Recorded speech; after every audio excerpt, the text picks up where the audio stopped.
Hey guys, welcome back to the Aspie world. So today guys, we're going to be doing a video on hand flapping and stimming. We're going to go over what is stimming, then we're going to look at why autistic people do stim, then we're going to look at types of stimming, and then right at the very end of the video I'm going to give you my personal experience with stimming, and then we can have a bit of a discussion about it. If you'd like to learn more about autism and Aspergers Syndrome, please hit the subscribe button either above or below to keep in with my channel and all the videos that I upload. So what is stimming? Stimming is short for self-stimulatory behaviours. Okay, that's quite a big one. You can understand why they shorten it to stimming.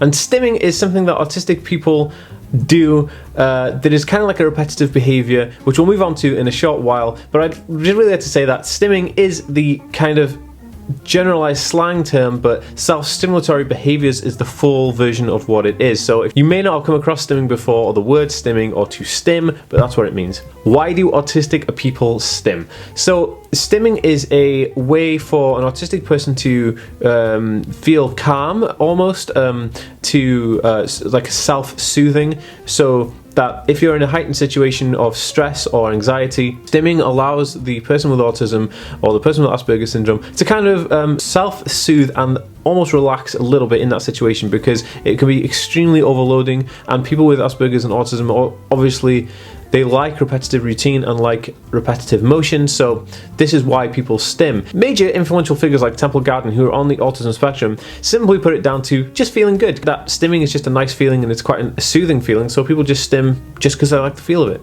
A lot of people use different types of stimming to block unwanted noise or unwanted smells or unwanted motions, because these things can be sensory overloading, so people with autism will stim to kind of maybe block these or offset the notion of the things that may be really annoying or unperseverable. Okay, so what types of stimming are there? Well, it's quite a broad one, because stimming is probably personal specific. There are some major ones which keep cropping up quite commonly. This involves rocking backwards and forwards, hand flapping, which is the general one that a lot of children would see more commonly with autism in children, banging their head repetitively, feeling different types of textures or squealing, arching your back. There could be like finger twitching. Another one I've seen is where people will like draw small circles on their clothing and stuff like this.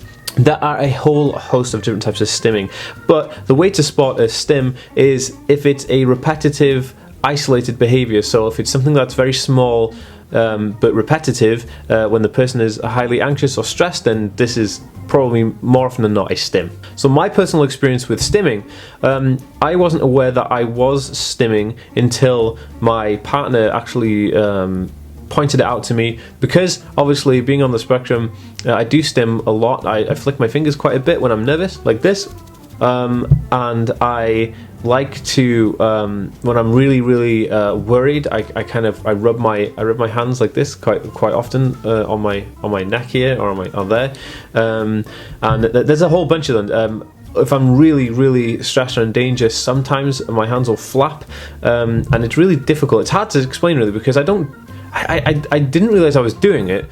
I knew I was doing it, but I didn't realize I was doing it for those reasons. I was just kind of like, I just did it subconsciously, I guess would be the best way to explain it. But I really like it because it soothes me. As well, I do stim to actually go to sleep. So I kind of rub my feet together like this. So these are my feet in the bed. I rub my feet together like this so that when I'm in bed, it helps me get off to sleep. And without stimming with my feet in bed, I wouldn't be able to fall asleep, which is kind of interesting, I guess. So I'd like to know your comments on if you guys have any stims or any unusual stims that you'd like to share with me. So please put them in the comment section below, because I read every single comment and I reply to pretty much every single comment, so please put that in the comment section below.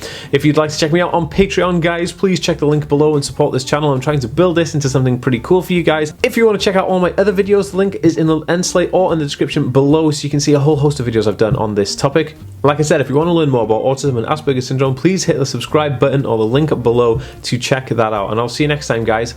Peace. Autistic people and people with Asperger's Syndrome to be totally obsessed with video games, basically playing video games constantly, having quite an obsession over certain video games. Some video games like this, I mean, a lot of children like to play Minecraft and Pokemon and things like that, but it's not just certain